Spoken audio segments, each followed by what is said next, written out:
మంత్రి పదవుల అంశాన్ని ప్రస్తావిస్తూ ముఖ్యమంత్రి రేవంత్ రెడ్డి చేసిన వ్యాఖ్యలు తెలంగాణ రాజకీయాల్లో చర్చనీయాంశాలుగా మారాయి. సీఎల్పీతో సంబంధం లేని ఎంపీ చామల కిరణ్ కుమార్ రెడ్డి పేరును సీఎం ప్రస్తావించడంపై పలు విధాలుగా మాట్లాడుకుంటున్నారు. ఆ ముగ్గురు ఎమ్మెల్యేల తీరుపైన కూడా సీఎం కౌంటర్ వేశారట. మంత్రివర్గ విస్తరణ వార్తలు వివాదాల నేపథ్యంలో అసలు సీఎం మాటల వెనుక ఆంతర్యం ఏమిటి? సీఎల్పీ సమావేశం సందర్భంగా ముఖ్యమంత్రి రేవంత్ రెడ్డి చేసిన పలు వ్యాఖ్యలపై గాంధీ భవన్లో జోరుగా చర్చ జరుగుతోంది. మంత్రి పదవుల విషయంలో ఈ మధ్యన తలెత్తిన పలు వివాదాలను దృష్టిలో పెట్టుకుని ఆయన పలువురు నేతలకు చురకలంటించారు. మంత్రి పదవి వారికివ్వాలి వీరికివ్వాలంటూ ఎంపీ చామల కిరణ్ కుమార్ రెడ్డి పదే పదే వ్యాఖ్యలు చేస్తున్నారని, మంత్రి పదవి ఎవరో చెబితే మరెవరో అడిగితే ఇచ్చేది కాదని సీఎం రేవంత్ ఎంపీ చామలను ఉద్దేశించి గట్టిగానే హెచ్చరించారు. అలాంటి వ్యాఖ్యలు చేయటం సబబు కాదని ఎంపీకి చెప్పకనే చెప్పారు. తెలంగాణ మంత్రివర్గ విస్తరణపై గత కొంతకాలంగా వివిధ రకాల వార్తలు వస్తున్న సంగతి తెలిసిందే. త్వరలోనే కొత్త మంత్రులు రాబోతున్నారని గాంధీ భవన్ వర్గాలు చెప్తూ వచ్చాయి. ఈ నేపథ్యంలో ఎమ్మెల్యే కోమటిరెడ్డి రాజగోపాల్ రెడ్డి చేసిన వ్యాఖ్యలు చర్చనీయాంశంగా మారాయి. మార్కెట్ కమిటీ ప్రమాణ స్వీకారం సందర్భంగా ఆయన మాట్లాడుతూ తనకు మంత్రి పదవి రాకుండా మాజీ మంత్రి జానారెడ్డి అడ్డుపడుతున్నారని, ఆయన ధర్మరాజులా కాకుండా ధృతరాష్ట్రుడిలా వ్యవహరిస్తున్నారంటూ ఘాటు వ్యాఖ్యలు చేశారు. తనకు మంత్రి పదవి ఎందుకు ఇవ్వాలనే అంశంపై కూడా ఆయన విశ్లేషణ చేశారు.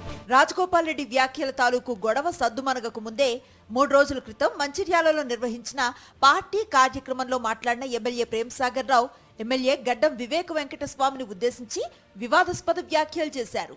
ఇతర పార్టీల నుంచి వచ్చిన నేతలు మంత్రి పదవి ఆశిస్తున్నారని, వారి కోసం తనకు నష్టం చేయొద్దని, మంత్రి పదవి రేసులో తాను కూడా ఉన్నానంటూ మంచిర్యాల ఎమ్మెల్యే ప్రేమ్సాగర్ రావు చెప్పకనే చెప్పారు. ప్రేమ్సాగర్ రావుకు చెన్నూరు ఎమ్మెల్యే గడ్డం వివేక్ వెంకటస్వామి, ఆయన సోదరుడు గడ్డం వినోద్ ధీటుగానే కౌంటర్ ఇచ్చారు. మంత్రివర్గ విస్తరణ నేడో రేపో అంటూ కాంగ్రెస్ అధిష్టానం ఎప్పటికప్పుడు ఊరిస్తూనే ఉంది.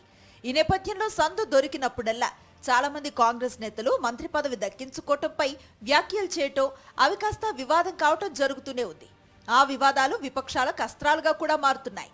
మల్రెడ్డి రంగారెడ్డి లాంటి వారు అవకాశం దొరికినప్పుడల్లా తమకు మంత్రి పదవి ఇవ్వాల్సిందేనని బహిరంగంగా వ్యాఖ్యలు విశ్లేషణలు చేస్తున్నారు. దీంతో ఈ అంశానికి చెక్ పెట్టాలనుకున్న ముఖ్యమంత్రి రేవంత్ రెడ్డి అందుకోసం సీఎల్పీ సమావేశాన్ని ఉపయోగించుకున్నారని సమాచారం. మంత్రి పదవుల విషయంలో బహిరంగంగా మాట్లాడుతున్న ఎంపీ చామల కిరణ్ కుమార్ రెడ్డి, ఎమ్మెల్యేలు ప్రేమ్సాగర్ రావు, గడ్డం వివేక్ వెంకటస్వామి, కోమటిరెడ్డి రాజగోపాల్ రెడ్డి, మల్రెడ్డి రంగారెడ్డి తదితరులు ఇక ముందు ఆ పని చేయకుండా ఉండాలనే ఉద్దేశంతో సీఎం రేవంత్ దిశానిర్దేశం చేశారని అంటున్నారు. మంత్రి పదవులు అడిగితే రావు, అధిష్టానం ఎవరికి ఇవ్వాలనుకుంటే వారికిస్తుంది. వాటి గురించి బహిరంగంగా మాట్లాడితే అది మీకే నష్టం అని సీఎం రేవంత్ రెడ్డి పరోక్షంగానైనా సరే గట్టిగానే హెచ్చరించారట.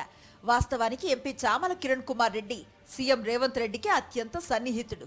దీంతో ఆయన పేరును ప్రస్తావిస్తూ వ్యాఖ్యలు చేస్తే ఆయన పెద్దగా పట్టించుకోరని, అందుకే చామల పేరును అడ్డం పెట్టుకుని మిగతా వారందరికీ సీఎం రేవంత్ రెడ్డి పరోక్షంగా హెచ్చరికలు పంపారనే చర్చ కాంగ్రెస్ పార్టీలో జరుగుతోంది. మొత్తంగా సీఎం రేవంత్ రెడ్డి ఎవరిని అనాలో వారిని నేరుగా అనకుండా ఎవరికి తాకాలో వారికే తాకేట్టుగా ఎంపీ చామల కిరణ్ కుమార్ రెడ్డి పేరుతో చొరకలంటించారని రాజకీయ విశ్లేషకులు భావిస్తున్నారు.